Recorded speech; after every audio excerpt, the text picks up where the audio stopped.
One of the best In the ring, it's going to be a more competitive fight than what people think. But, I think Tank's skills is just above these guys.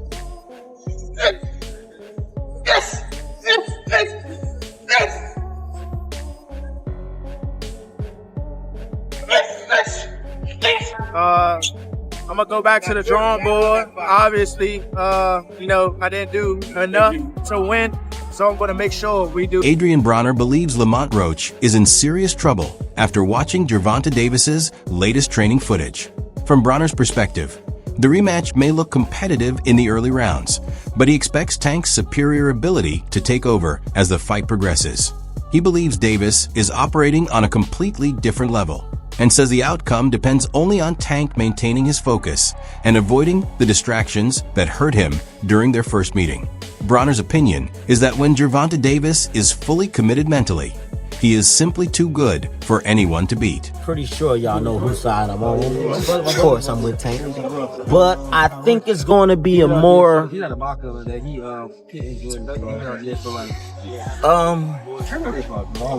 going to be a bigger fight than what people think, as far as in the ring. I know it's going to be a big fight to the fans, of course. But in the ring, it's going to be a more competitive fight than what people think. But, I think Tank's skills is just above these guys, man. And plus, he got that showstopper. So,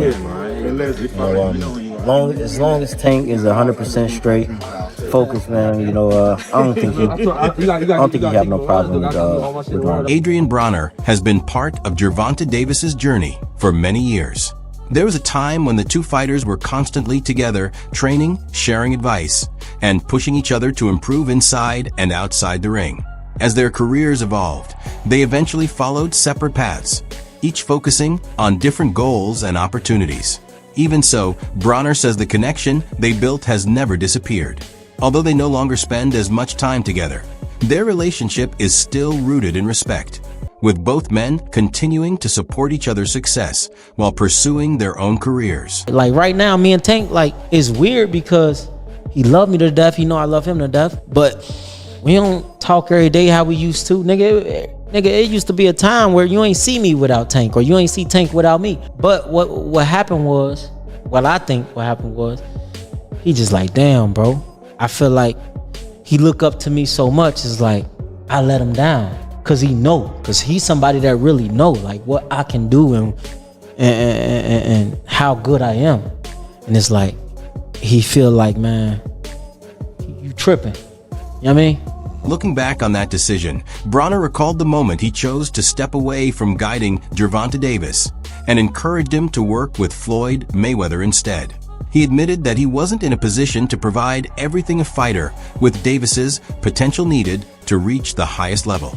The resources, financial support, promotional opportunities, and platform available through Mayweather were far greater than what Broner could offer at that stage. Rather than letting pride influence his choice, he focused on what would give Davis the best chance to succeed. That decision ultimately helped open the door for Tank's rise to boxing superstardom. I brought him to the gym with an AB shirt on. But I didn't have everything right yet. I didn't. Everything wasn't moving yet. I was a little slow on my feet. So I gave him the floor. And every time we bring it up, Flav like, thank you, AB. You gave me a good one. Does that feel like a win for About Billions Promotions as well? Of course, because at the end of the day, I don't care who promotes Gervonta Davis. I'm still going to support him. Same way. He's a little brother to me. Yeah, Tank been around us since he was like 17, 16. Adrien was already famous on TV and everything. He wrote him on the internet. Twin didn't even know him. Moved him out. Let him live with him. Yeah. He lived with him? Yeah. How much fun was that? We were fun. I had him in We was on bullshit. What? I remember when he was in Cincinnati. He was at the gym, working out with y'all and everything. You had him on what? He was working out crazy. I had a little Tank. Don't get me wrong. Broner still describes Gervonta Davis as his little brother, saying that success has never changed the way he sees him. Even with Davis becoming one of boxing's biggest stars, Broner believes the relationship they built years ago remains just as strong. He says Tank continues to view him as an older brother and someone who helped guide him early in his career. While fame has transformed how the public views Davis, Broner insists that behind the scenes their bond is still built on loyalty, respect, and the history they share. My brother, and I see something, I'm gonna call and check up on you, see if everything right, or if it ain't right and I feel like you should be over here, I'm gonna let you know it. And that's just all it was. That's my baby brother. You know, he called and shit. That's what it was. And now we here. Is y'all relationship the same in that way? Like, cause Calvin said that yesterday too. He was like that. There was a point where he was like, when Tank first got around you, yeah, he didn't want to leave. He was like, we had to track Tank down. Like, yo, where the fuck is he? Why he don't want to come back? Is it still that same type of energy? Of course. Like with y'all? Hell yeah. Cause I'm just saying, like, now that Tank is like the face of boxing, right? So sometimes, you know, when a nigga gets some clout and they get some money, it's like shit changed. See, one thing about him, why I respect him so much, because even though he's where he at right now in the sport and in the cash cow of the sport right now, he still look at me as big bro. He still look at me as big bro, and he still respect me as big bro, and our relationship. A renewed sense of confidence is surrounding Gervonta Davis as training camp continues in Las Vegas. Those watching the workouts describe the environment as disciplined, organized, and completely focused on the task ahead. Each session follows a clear plan, with Davis sharpening his conditioning, refining his technique, and displaying a high level of concentration. People close to the camp say he looks fully committed and determined to make a statement. Rather than simply getting ready for another bout, Davis appears driven by a desire to prove himself, creating the feeling that this rematch means far more than just another night in the ring. Yes! Yes! Yes! Yes! Yes! Yes! Yes! Yes! Yes! Yes! Yes!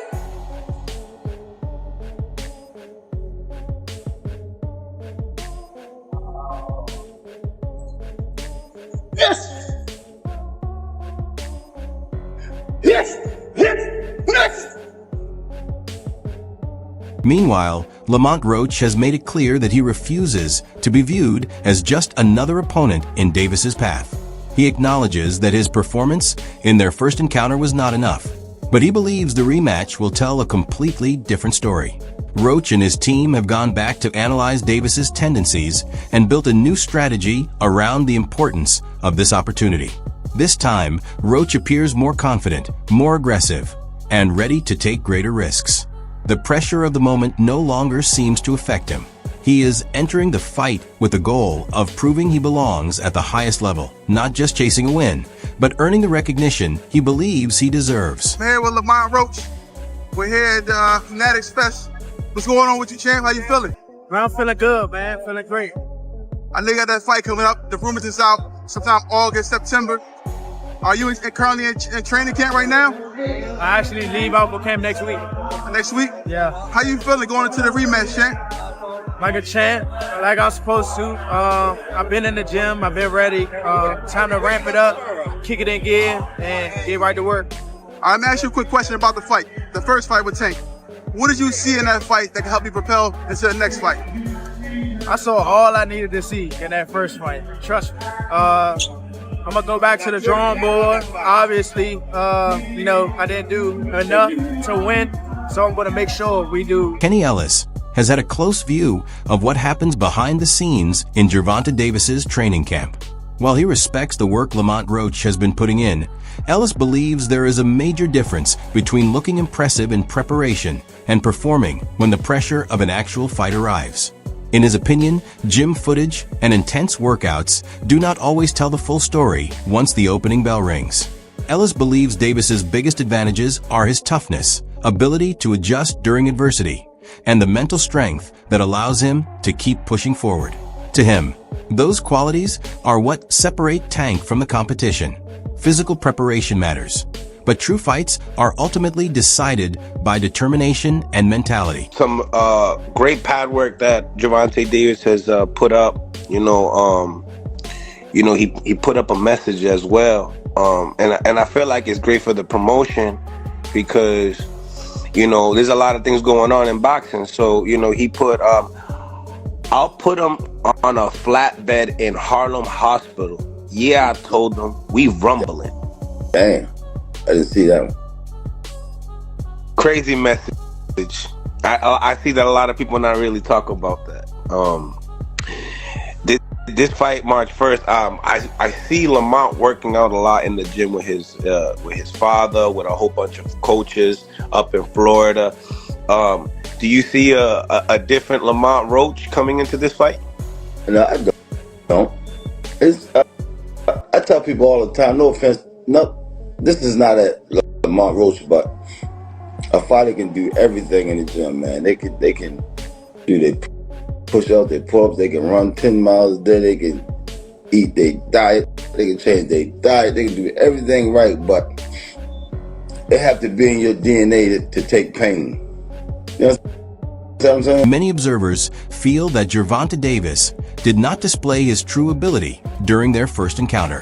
Whether it was caused by outside distractions, the wrong approach, or not having the same level of intensity, the performance did not represent the fighter fans had become accustomed to seeing.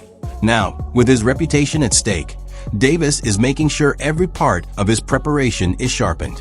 He wants the rematch to be more than just another win on his record. He wants it to serve as a statement and a reminder of the fighter he knows he can be. This time, Davis is not only facing Lamont Roach, he is also battling the doubts surrounding him. Out here selling under 150,000 pay-per-views, you kidding me? Oh man, face of boxing, yeah, turn that shit off. Yeah, we shutting that shit down every single time. Does Shakur really want to fight Tank? I think Shakur could sell a bit more with somebody else, especially in Saudi. I feel like they can find him a dancing partner that'll do a little bit better than 150,000. Okay, I get it. This is why PBC delayed this fight for what, 5 months? Y'all ain't want to pay this motherfucker because y'all know he can't sell. I mean, this should have been evident. If you do the math, Tank has never been that great of a pay-per-view draw. He sold over 300K twice now in his career. He sold over 300K with Ryan Garcia. That's obvious. Ryan's the bigger star. And then he sold over 300 with Martin. He sold about 325. But when we put it in perspective, that Frank Martin fight was a comeback fight after a year layoff, so it was always going to sell. Every comeback fight's going to sell. It was one of the first pay-per-views on Amazon's new PBC deal, so they were really trying to push it. And then he had David Benavidez as the co-main event with Gary Russell and Alberto Puello under them. You take away all those factors that this wasn't a comeback fight. David Benavidez isn't the co-main event, and Amazon has now been in the game for over a year. It makes sense it only sold 150. I know there's going to be a couple of you guys in the comments. No, it sold 500K. Don't be so gullible. They didn't sell 500K. I don't know if Tank's a top... Well, I know for a fact he's not a top 5 draw in the sport of boxing anymore. Well. He's not selling pay-per-views. Bivol better be have just triple him. Well, Jerry, their pay-per-views are cheaper. Don't matter. All that matters is who has more eyes watching him, and Bivol and Better BF do. Tank does. Davis has completely reshaped his training environment by bringing back key members of a team who have played important roles throughout his career. The people around him helped develop him into a champion, and now their focus is on helping him become even sharper. His camp has placed greater attention on conditioning, strategy, and realistic sparring situations designed to correct the mistakes from the previous fight. This new approach reflects a more experienced and disciplined mindset, relying less on attention and more on steady improvement. Davis is proving that reaching another level requires the willingness to adjust, rebuild, and continue growing. Was anybody else who is a Tank Gervonta Davis fan nervous watching that fight last night? I was nervous after probably like the third round. I was like, yeah, I don't know about this. And here's the thing. I think we all know Tank didn't take this fight as serious as he should have.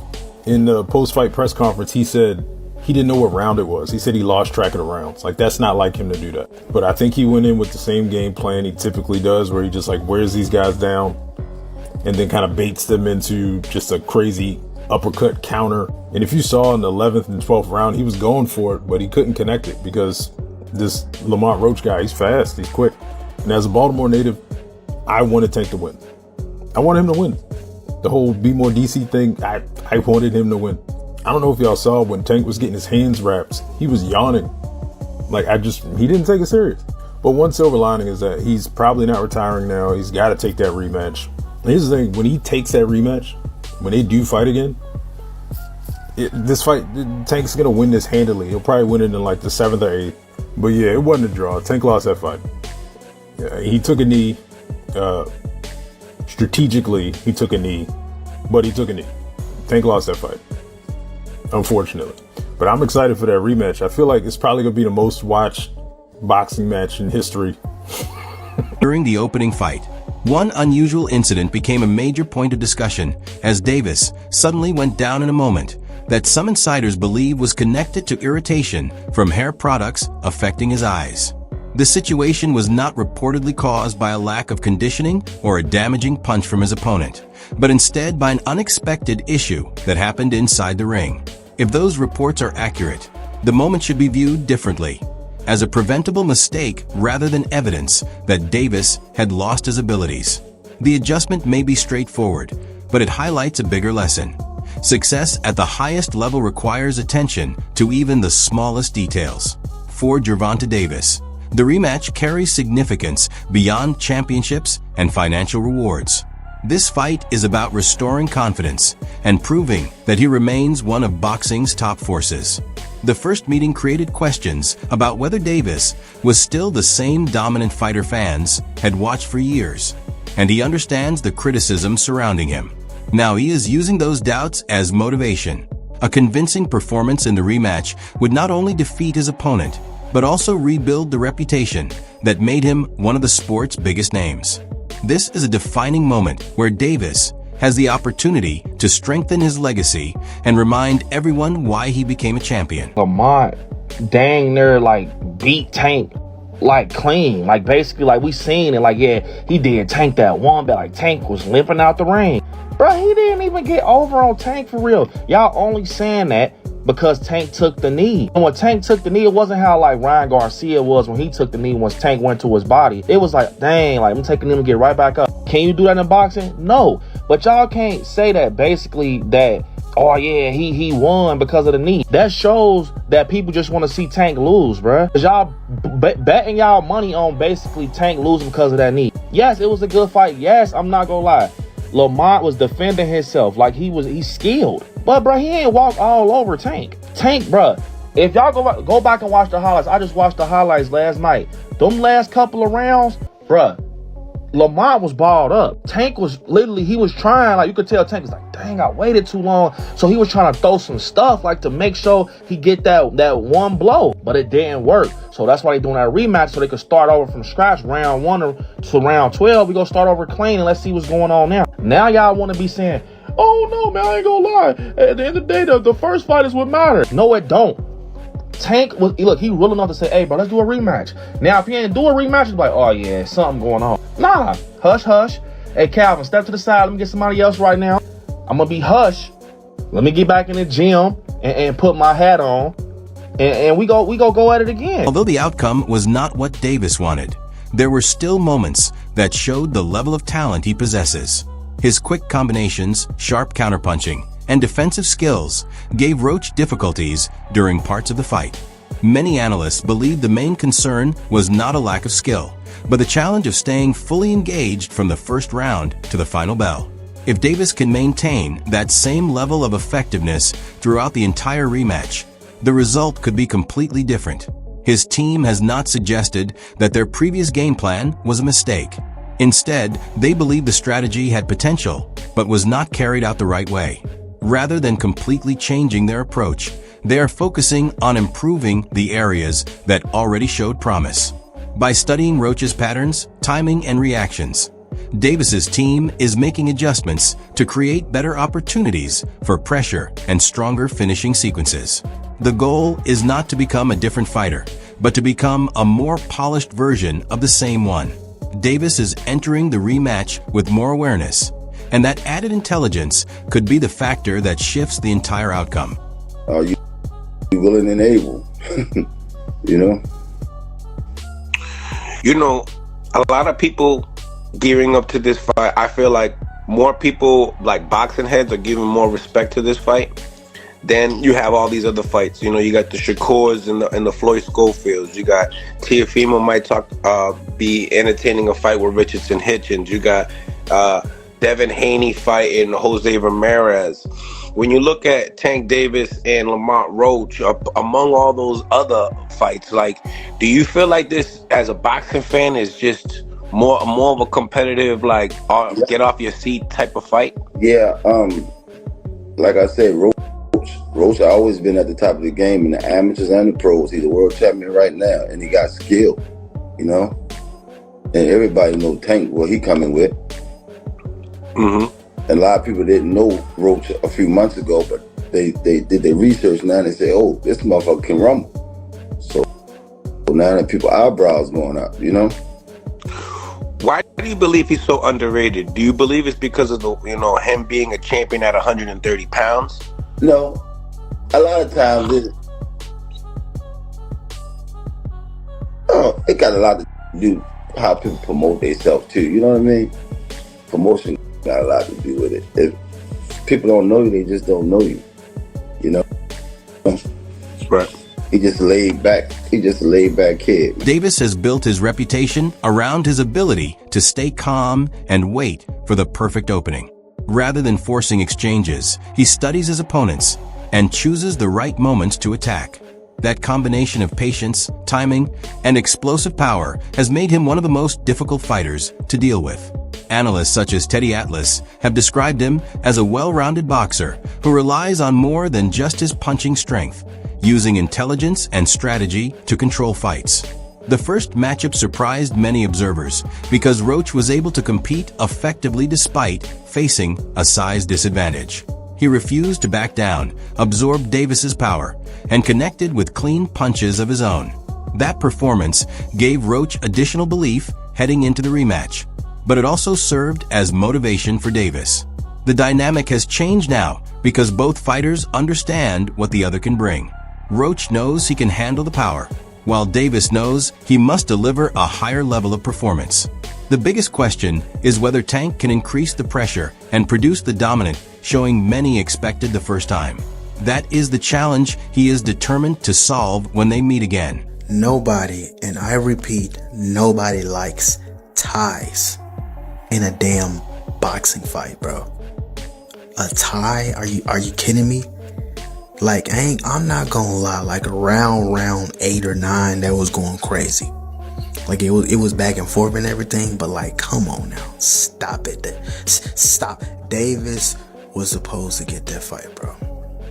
He was supposed to win, bro. Like, are you kidding me? Like, who's ever in charge, bro, if it ends in a tie, y'all are going to immediately fight until somebody gets knocked out. Simple as that. Whoever falls first loses.